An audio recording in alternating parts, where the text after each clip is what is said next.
This whole going slow thing is really hard for me, but I'm committed to keep trying because this is not all or nothing. And lots of us are looking forward to this wind down at the end of the year. And so instead of ramping it up, I'm going to take my own advice and check in on these mistakes that I have been making this whole year and a lot of my working life. But I'm going to ask that you do the same for yourself. Welcome to You Belong in the C-Suite podcast. You are ambitious in life and in your career, but something is missing. You want to bring more of your passion to what you do. Because let's be honest, you pour a ton into your work, and it needs to mean more. I'm your host, Laura Eigel. I'm a mom, wife, PhD, coach, advocate, introvert, and indoor rowing fanatic. I'm passionate about living a life that's in line with my values. We'll give you the actionable tips and tools you need to lead with your values, make a difference, and have career success. The world needs more diversity and authenticity in the top jobs at organizations. Your leadership belongs there. You belong in the C-Suite.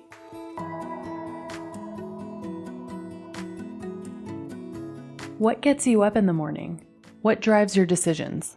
What do you stand for? No idea, not even sure where to start?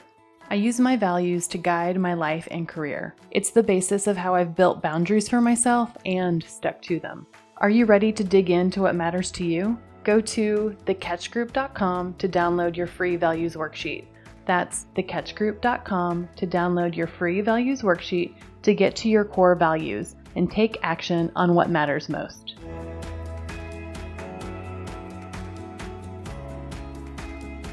Welcome to this week's episode of the You Belong in the C-Suite podcast. This week's podcast episode is going to be one of reflection of this year and my learning and goal of a well-paced year that aligns with my values of growth, but mostly balance. We'll recap the journey and we'll also talk about the mindset of the remainder of the year now that we're going to go into the last 3 months of 2024 with. I really love these kinds of episodes because I can show up with my own leadership journey of growth and development just transparently because we all grow and learn and we are never really done learning. And I am by no means perfect and I don't have all the answers. And I want to show up authentically. And that means sharing my wins, but most importantly, sharing my tension points and learning moments. And today is one of those episodes. So let's dive in. Last week, I was on a virtual session for a leadership program, and we did an icebreaker at the beginning of the session. And the question was, what are you looking forward to in the last quarter of the year? And a big theme of the answers was the excitement of being able to slow down soon because it was the end of the year. And I don't know about you, when I think about the last quarter of the year, usually I think about how to meet all the goals that I set at the beginning of the year, making sure I meet those goals, and then celebrating with some sort of vacation or wind down time over the holidays. But before slowing down, there's usually a mad dash to the end of the year. It always feels frenetic. And if I'm being honest, I'm really a great performer in all of that chaos. I'm calm in chaotic situations, and I can always figure out a way how to get everything done. And you may be the same, the overachieving perfectionist that figures it all out. And, I used to think of this as a strength, and it is in some capacity, this idea of performing under stress or under pressure. But if you do this too often, then that just becomes your baseline. And that doesn't feel great. So this time of year, it always feels kind of like a mad dash to the end before you get to rest. Can you relate to that? But what if it didn't have to be that way? So what if we started figuring out how to wind down now instead of December? Did that just make you feel a little bit uncomfortable? I hope it did, because even saying it out loud feels a little bit unsettling to me. So, if you remember, we launched our 2024 season with an episode on the pod called Starting Slow. And the intention was to not be rushed and to push back on my perfectionist tendencies to do all the things all the time. To illustrate how I started slow, in that episode, I even mentioned that I pushed back the date of the podcast season release by a few weeks in an effort to slow down for the year and to give myself some grace. Let's listen to a quick clip of that episode.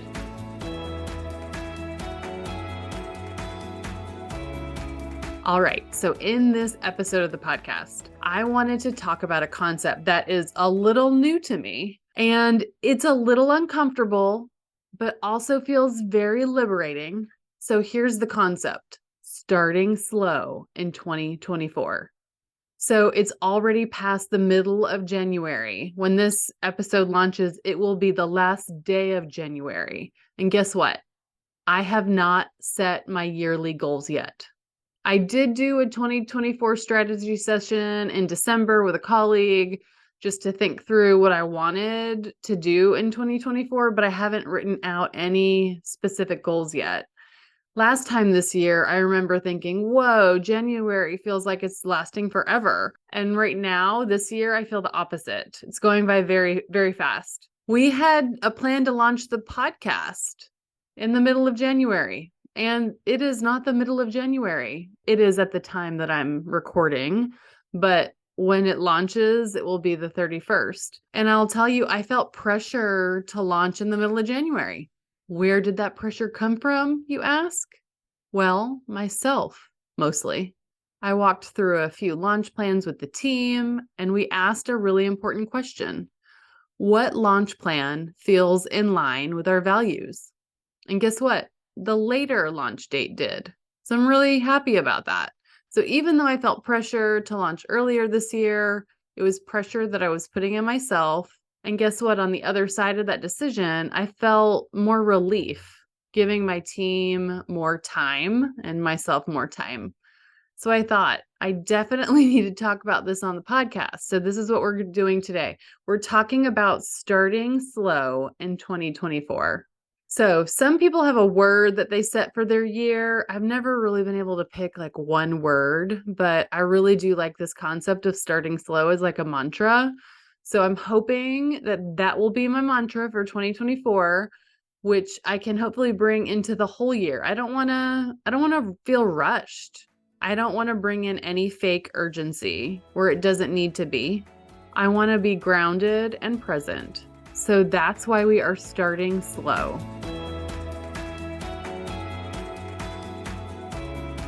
Yes, that really does sound good. Setting my own pace with not a lot of urgency. Early 2024, Laura, had such a great plan.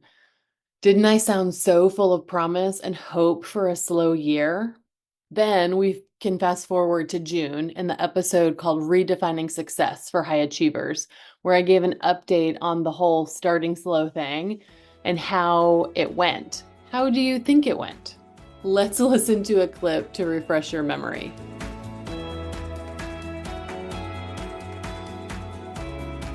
I see this all the time with leaders, especially in the C-suite. They see the broad picture, they're connecting the dots, and it may not be theirs to go after. It may be something that a peer needs to do or something that another team member needs to do. Maybe you can suggest it, but just because no one is doing anything about it or they aren't impacting it in the way that you would, it does not mean you need to step in. And I think that's the biggest thing that people see. They see unresolved problems keep going unresolved, and they're not doing it. So they feel like they're not meeting their own expectations when really those expectations are on them. But ultimately, you get to decide. But often I see leaders adding that step to their plates that isn't really theirs to do or isn't theirs to do right now. So just because you can make an impact does not mean it is yours to impact. Is it a priority for your team and your role? If not, then leave it. It will drive you crazy, but it isn't yours to do. So that's mistake number one. Just because you see the problem, it may not be yours to solve. And the mistake is solving all those problems. Mistake number two, being unrealistic. And this looks a lot like being unrealistic with what's on your plate. It's very much related to mistake number one, but being unrealistic with goals and what success looks like. So you've always gotten things done and you do it at a high quality. What's one more thing added to your plate, right? You will do your job very well at a very high level, no matter what.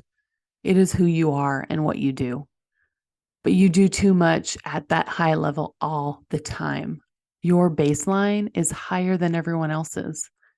And guess what? You can afford to lower the baseline a bit. And that means that you need to do less.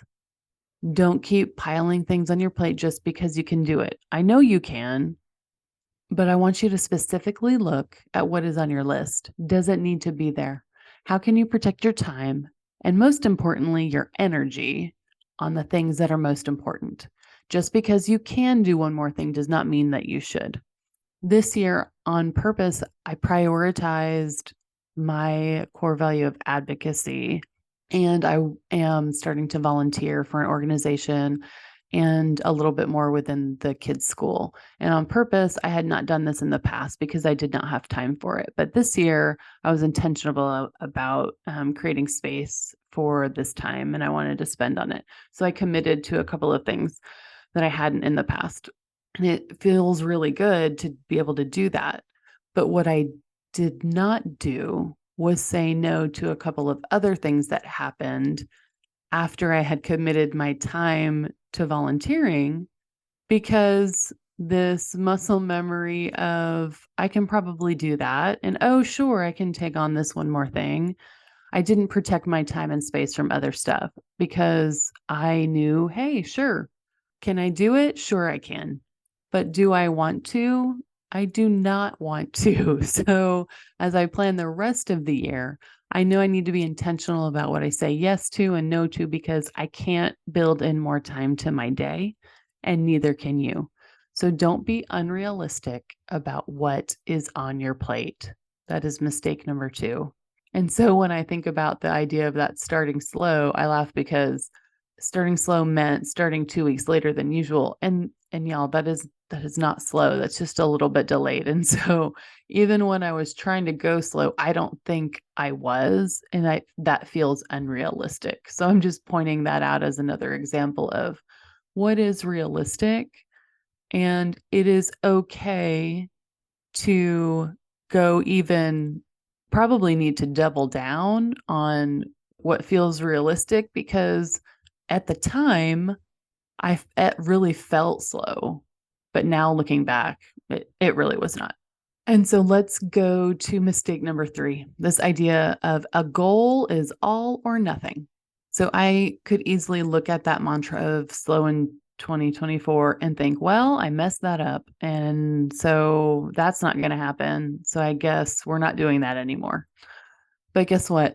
I am going to reject my perfectionist ways and know that it is not all or nothing.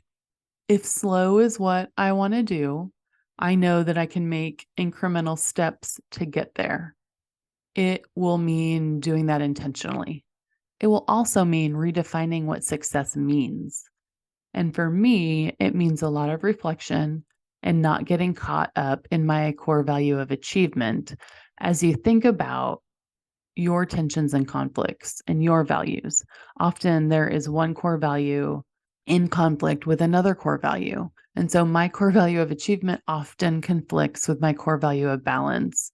And balance here is the working from peace, not urgency, right? And so for high achievers, often the achievement value comes up because it has been rewarded so much throughout your life.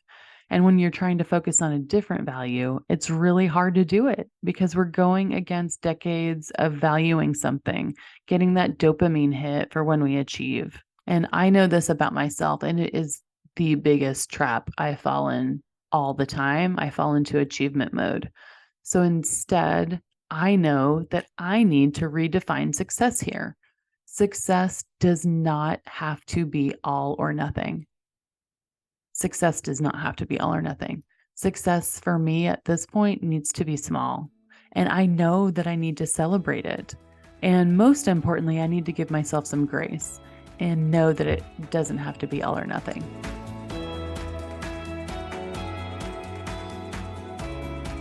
So to recap, I wanted to start the year slow. And I even started the year with the podcast with that title. Then at mid-year, I checked in on my progress and I still had too much on my plate and it wasn't realistic. Now going into Q4, what's happened since? Did I slow down? If you know me, you know I'm a pretty consistent person. And I really, really wish I could tell you that I took my own advice. I truly wanted to slow down. I promise. But alas, Q3 was indeed not slow. But I will tell you, in the last few weeks, it's been tremendously better. I'm not traveling and I've been able to get into routine and pace that feels really good and sustainable. But this whole going slow thing is really hard for me.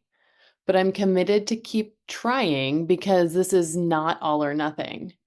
And lots of us are looking forward to this wind down at the end of the year. And so instead of ramping it up, I'm going to take my own advice and check in on these mistakes that I have been making this whole year and a lot of my working life. But I'm going to ask that you do the same for yourself. So remember, let's go through these mistakes. So, mistake number one, taking on stuff that may not be yours. Mistake number two, being unrealistic about what's on your plate currently. And mistake number three, a goal is not all or nothing. So, how do we redefine success for some of our goals? So, I took a look at all of those things and I made a list of things that I am committing to or have already committed to, and how I'm going to slow down the rest of the year and start my wind down of 2024 in Q4, like right now, instead of waiting until December.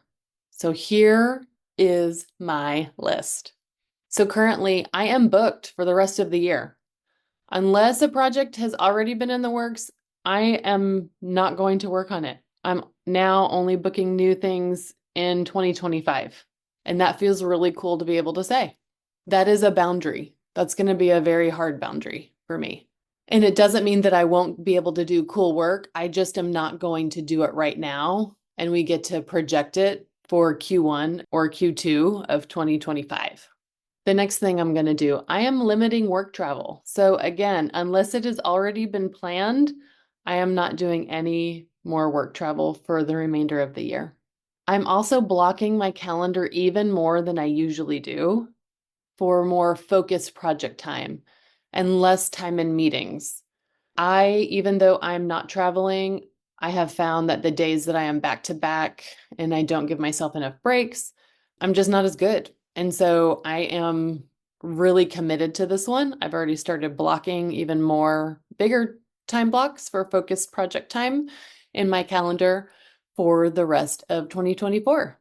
The next one I'm really excited about. I am giving myself more time to finalize edits on my next book, Values First Teams. You have heard me talk about Values First Teams over the course of this year, and I've gotten some really great feedback from clients and other readers. And I had put a deadline on the calendar with my publisher and had just committed to this deadline and felt anxiety because I did not meet that deadline because, like I said earlier, it's been very busy. So that kept getting pushed and pushed and pushed and kind of the last things to do.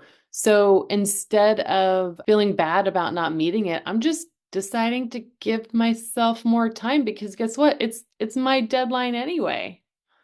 So I'm excited about that. I've extended my own deadline with the publisher, with their support to finalize some edits. And that feels really good. And it feels like I have space to do it. I'm also giving myself a longer break around the holidays. And that one feels really cool too. And that means we'll be taking a bigger break in December and January from the podcast, where we may run a few listener favorite episodes, but not a ton of new content in those months. And usually I do that anyway. We take about a month off but I think we're going to take a little bit longer. Not I think we are. So that's exciting. And then usually this time of year, I have started the next cohort of group coaching. And this year, I'm going to do things differently. Instead, we're opening up the wait list for group coaching next week to start the next cohort in 2025. And I'm excited about this because it'll give us more time to feature group coaching alumni and their learnings and successes over the next several weeks on the podcast. So, a lot of these things, it's extending things, it's giving myself more space, and it's really ensuring that I'm showing up in all of the places that I want to be with more energy and present. And all of these things feel really, really good. It just feels really abundant, and I'm really excited about it. And the other thing is that I'm going to celebrate it. And I think, again, we don't do that often enough. And to celebrate it, I'm taking a day off tomorrow because I can, because that feels like a really fitting way to celebrate slowing down. So, what will you do this week to plan your yearly wind down now? Not the ramp up to the wind down, just the wind down. I hope that question just made you a little bit uncomfortable. You've done so much this year, and I want to give you permission. No, really, I want you to give yourself permission to start the wind down earlier. Don't feel like you have to cram everything in the next few months or weeks. Prioritize your time for your most important work and continue to do that well and build your strategy for your wind down. So, what will you deprioritize? What will you take off your plate? What will you extend deadlines for? What will you just not do? What will you say no to? Because you know somebody's going to ask you to do something else before the month is over, probably before the week is over. How will you redefine what success means for you? Remember, it is not all or nothing.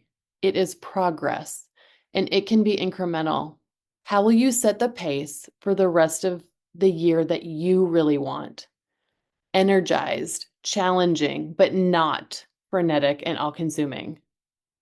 What will your Q4 wind down strategy be?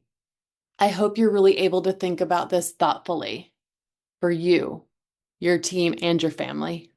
Remember, your leadership belongs here. You belong in the C-suite.